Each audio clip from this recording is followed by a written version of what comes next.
Yo, what up? This is Mellow Man Ace at Padrino. Big shout out, Music Connection Magazine. Nothing but love. Thank you. So Mellow Man Ace, legend. Thanks for rocking with us over here at Music Connection Magazine.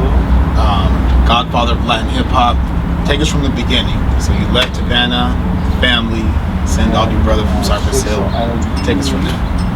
Thanks for having me, fam. 1971, left Cuba. I happened to win the Cuban lottery for my family to get off the island when I was born, sort of like hitting like a lottery with my birth certificate name, number. We got out of there, I was like four years old, relocated basically in Southgate, California, grew up there in the 70s, probably the toughest years of my life, you know, because didn't know the language. Spoke fluent Spanish, so black people had an issue with us, you know, so we fought a lot. Latinos had a problem with us because we were black and spoke good Spanish. Stupid shit, you know. That time, you know, cultural differences were a big deal, you know. People didn't understand. But once we started pushing into the 80s and started rhyming, like 1981, 82, and 83 in there, things started to change, you know, so became a little popular and the girls started looking, you know. In high school, Southgate High School, we used to battle in the parks, Southgate Park, Huntington Park, Cudahy Park. Sometimes we go to Linwood High School, battle over there. Those are some great memories, man. That's how, you know, we honed our skills, you know, and going up against other fools, you know, that thought they was bringing it, you know, and I think that's what helped to mold us in the mid 80s. By the mid 80s, 85, 86, we were a force to be reckoned with. We were called the DVX crew at that time. We had my man Crazy D, who was the only Mexican down with NW at that time. You can see him on the Dope Man cover. He was down with us as well because he used to stay in Huntington Park. We had Tomahawk Funk, a Funk Dubious, who was probably the nicest one out of all of us on the mic. We had B Chill at that time, that was B turned into Be Real later. My brother at that time, Sendar, was called Sen Stiff, and at that time I was Ace Cool, and that turned into Mellow Man Ace because of a rhyme that we kicked one night out on the street, and we happened to record it. Somebody tapped out a beat on a car, and I had a little tape recorder, and I heard it. Next morning when we played it, my man said, Tomahawk Funk said, I'm here with my Mellow Man Ace, and I thought that was dope, and I kept that. Pushing on into the late 80s, in 87 I got my first record deal on Delicious Vinyl. They were just starting out. They had just signed Tone Loc and Young MC, and I remember my man DJ Muggs brought me up there because he was doing a song for the movie Colors with his crew that he also belonged to at that time called 783, and they said, yo, you know, two dusted out white boys walked out of the back of the studio, and they were like, yo, we just started a record company. And I'm like, yo, I can rhyme. I rhyme in Spanish too. And they said, let me hear what you got. And you know, I started yelling on them in Spanish, and they said, yo, that shit is hard, you know, come back tomorrow. If you sound dope on these tracks, we'll give you a deal. And next thing you know, I did that. They loved it. I got the single deal, and then fast forward a little bit to 88, 89, 88, maybe early 89, San Diego State University, we're doing a show with Tila Rock, opening up for Tila Rock, my man Tone Loc and Young MC. I think DJ Melody was the DJ at the party of that day. Big ass hall, only 10 people showed up though. We thought we was on tour, you know. And one of those people happened to be a rep for Capitol Records, and because we had gone 110% on the stage at that time, this you know, with my crew at that time, Muggs was the DJ, Sen and Be Real was the dancers, and I was rapping up front. And dude loved it. He said, yo man, we want to give you a deal. I said, I already got a deal on Delicious Vinyl. And he was like, yo, Capitol Records wants to buy out your contract. So we went ahead and set that up. It worked out. And so now we fast forward to 1989, where I dropped my second single, Rhyme Fighter. Shit was garbage. We couldn't give it away. Shit was garbage. We couldn't give it away, bro. And so they stepped to me. The label steps to me and said, "Look, man, we're giving you one more chance to do this.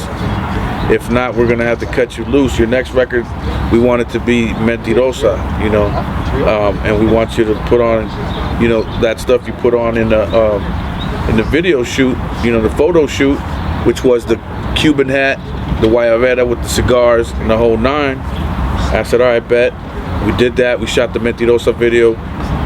Next thing you know, we're on Make It or Break It, early 1990, summertime 1990, and we're going up against, you know, Madonna, New Kids on the Block, Janet Jackson, and we beat them all. And that's how we knew we had a record on our hands, you know. And that helped to open the doors for Latinos to start getting a look at record companies, because at that time Latinos weren't getting a look, you know, and so we were able to spawn that and take it on a global scale, and was able to become the first Latino to ambassador for hip hop, you know, in places like Colombia, Costa Rica, Santiago, Chile, Mexico, and was able to get the very first gold record in Mexico given to an MC, to a rapper. Appear on Soul Train with Mr. Don Cornelius, rest in peace, Arsenio Hall, all the way to Sábado Gigante with Don Francisco, to Christina, and shows like that, man. So that's kind of how all that took place, you know. I know I kind of rambled and gave it all to you, you know what I mean? But that's the way it went. Okay, that's dope. So growing up, like, what were some of your influences? Musically, I mean, growing up, it would have to be, you know, I was a big fan of all the family groups, like the Isley Brothers, the Jacksons, the Jets, you know, groups like that. And it helped because my pops always used to say, you know, whoever makes it first, bring the family with you, you know, take the family with you. And so early on, when I got on, you know, my two sisters were my dancers, my brother Sendog was my hype man, and it just kind of worked itself out like that. But you know, the Isley Brothers, the Jackson Five, you know what I'm saying, the DeBarge family, those even Donny Osmond and Marie Osmond and the whole Osmond family, we used to watch them on TV, and you know, just taking in different music tastes, you know, from funk to disco, you know what I'm saying, to some of that early hip hop in '79, you know, like, you know, Sugar Hill Gang and Grandmaster Flash and the Furious Five, rappers like that. It was a great time to absorb music, because there was so many different, you know, genres that were good, you know. You had the soul music. You don't hear that anymore. You don't have like the soul music category. Not that I remember. The good R&B stuff that was out at the time. You know, the Gap Band, stuff like that. Lakeside, can't forget Lakeside. Moving on into high school, you know, Lakeside Cameo, Rick James, Tina Marie. All those people helped to mold and shape, you know. Yeah. So you've always had like this knack for writing and, like, you know what I mean, like MCing. You wrote, like, as a kid, basically. No, as a kid, my pops was grooming me to be a baseball player. So that's what kind of we was doing. And then what happened was I couldn't make the grade a certain year. I believe it was my 10th grade year. I couldn't make the grade, being, you know, I was just slower than the other kids. Remember, I had to learn the English language. So anyway, luckily at the same time, hip hop was really coming strong, you know, and it was landing hot. And I just transitioned from baseball to b-boying, breakdancing, and that's where I met Be Real at that time. You know, he was in my breakdance crew. So when it came time to break out from that and go do this music thing, I found, you know, it was a no-brainer. I always liked Be Real, so I brought him on my block, and we started really doing this hip-hop shit for real.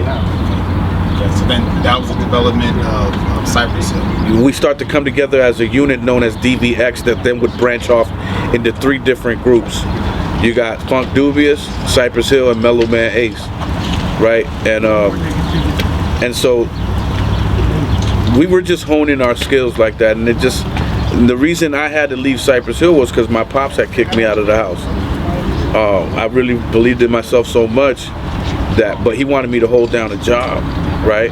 And I was like, fuck a job, man. I'm about to do this shit for real. And so he kicks me out. Anyway, I'm living at the Hood House, and thanks to them, you know, and my boy Grego and his moms for putting me up.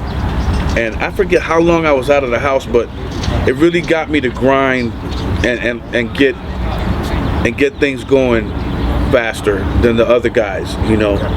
My boys, you know, my brother Sendog and Be Real, and Muggs was already doing his thing with 783, so they had a record deal. I believe it was on Geffen Records, and they had that record Coolin' in Cali, Drums of Steel, Y for the movie Colors.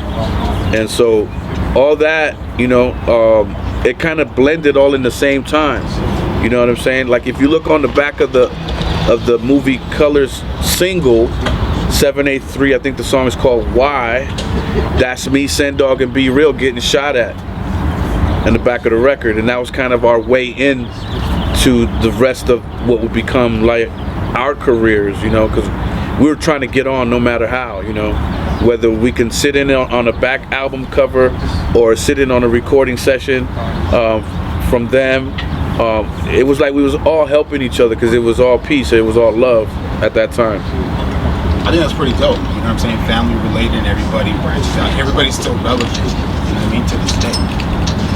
I mean, if you think about it, I mean, except for Funk Dubious, who kind of broke up, and my man Tomahawk is up in Seattle, Portland area up there. But yeah, for the most part, you know, DJ Muggs doing his thing, Cypress Hill always doing their thing. And, you know, somehow people have this love for me, you know what I mean? And, which is why I guess you guys are here and we're doing this, right? So I just keep doing my thing, man, and reinventing, you know what I mean? Like right now we at the golf course, you know, and that's added another layer, you know what I'm saying? Tell us to what it is. Your love for golf. Yeah, back in 1990, after our first United States tour, Kid Frost, we shared the same tour bus. So we was out there, he kept telling me, Mello, you need to play golf. Come with me, let's play golf. You know, I got a whole bag, I got the whole thing, I'm a semi-pro golfer, and I'm like, yeah, all right, dude, all right. So anyway, we finished the tour. We go, instead of going home, they dropped us off at our management office because all our cars were there. And instead of going home, we went straight to Roger Dunn Golf Store. You know, we had a pocket full of money, and we were like, all right, let's go get it. So we got all the tools, and so Kid Frost was the first one started me playing golf. This was 31 years ago now, 31 years ago, and then I just never stopped, you know. Yeah. Okay. And like you were talking about extensions from, you know, you as an MC, you have a podcast now. Just tell us about that. Yeah, we decided to start a podcast. I got with some business partners. My man Brett, who's over there, really believed in the idea, and we were able to put together like a show that, you know, it's not just music. It's talking about wines, cigars, sports, and we do interviews. You know, whether it be my guy Ramon, who's over there, he's been on it. He's a life insurance agent too.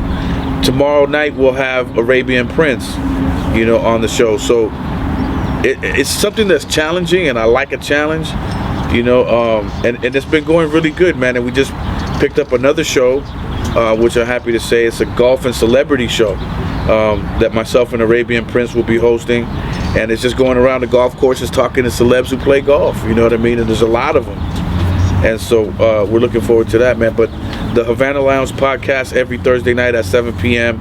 on YouTube, Mellow Man Ace TV. That's dope. That's dope. So real quick, top 5 rappers dead or alive. Top 5 rappers dead or alive. Top 5 rappers. God damn it. Well, we got to start from the beginning. So we got to have at least one from the 70s, and I'm gonna have to say Melly Mel in the 70s.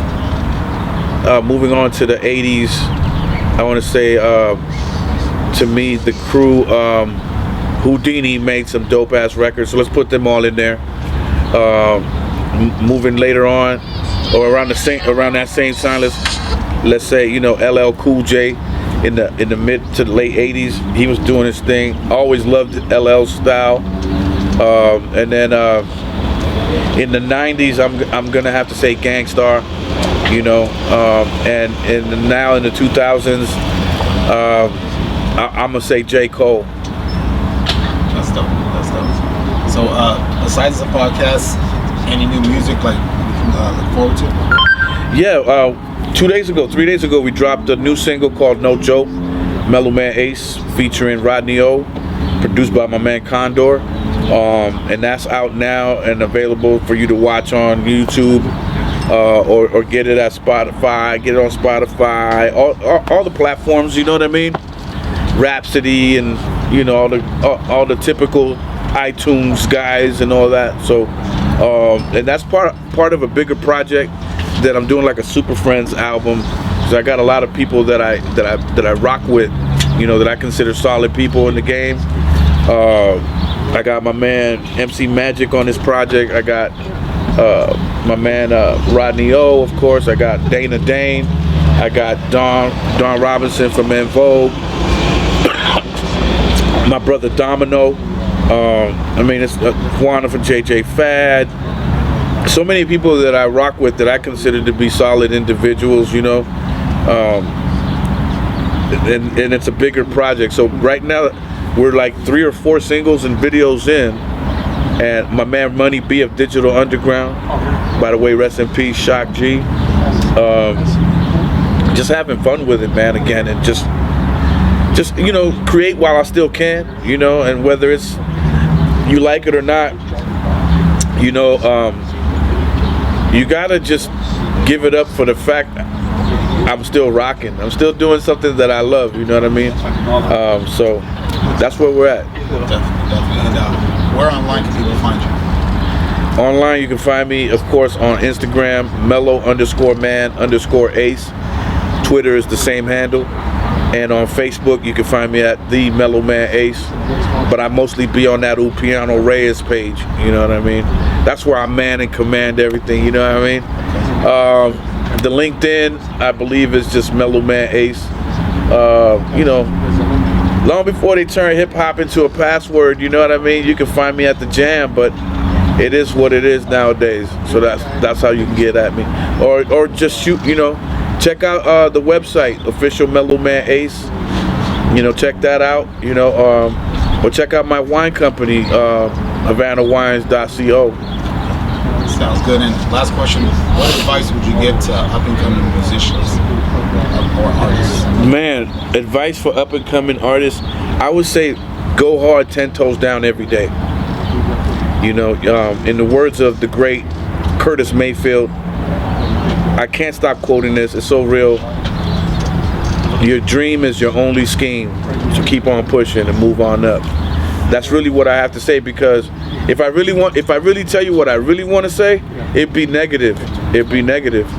Because the music business is an ugly business, you know what I mean? So whatever your dream is, go hard while the next man is sleeping, because it's unforgiving.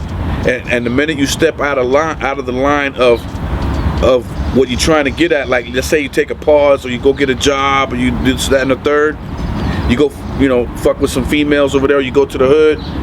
When you come back, you got to get right back in the back of the line. And it's a very unforgiving business, you know what I mean? And so make sure that whatever you do, you stay consistently at it, and hope for the best right there, you know what I mean? Because you have to stay with it. Anything that you do a lot becomes, that you practice, you get good at, you know what I mean? So I say just stay 10 toes down, stay on the pavement, keep grinding, work while others are sleeping, and on vacation days, don't even celebrate the vacations, man. Go back to the studio. While everybody's eating their turkey dinner, you should be in the studio. While everybody's collecting their Easter eggs, you should be in the studio. You know what I mean? While everybody's out partying, you know, for spring break, you should be in the studio. Absolutely. Joe, so thanks again for rocking with us at Music Connection Magazine. Really appreciate you, bro. Welcome, bro. Yes, sir.